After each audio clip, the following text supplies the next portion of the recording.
Pour sa première journée de liberté, Lula est remonté à bloc.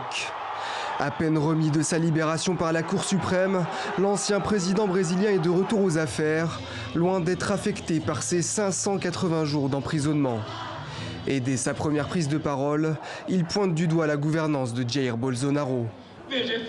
Ce citoyen a été élu démocratiquement. Nous acceptons le résultat du scrutin. Ce type a un mandat de 4 ans, mais il a été élu pour gouverner le peuple brésilien et non pour diriger les milices de Rio de Janeiro. La seule chose dont je suis certain, c'est que j'ai plus de courage pour me battre qu'auparavant.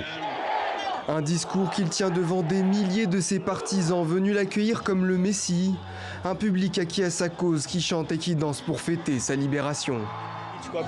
La libération de Lula représente le rétablissement de la démocratie, pour l'état de droit, pour le respect de la Constitution et une perspective pour unir la gauche. Elle patinait depuis le début du mandat de Bolsonaro. Un peu plus au nord, à Sao Paulo, ce sont là aussi des milliers de manifestants qui défilent.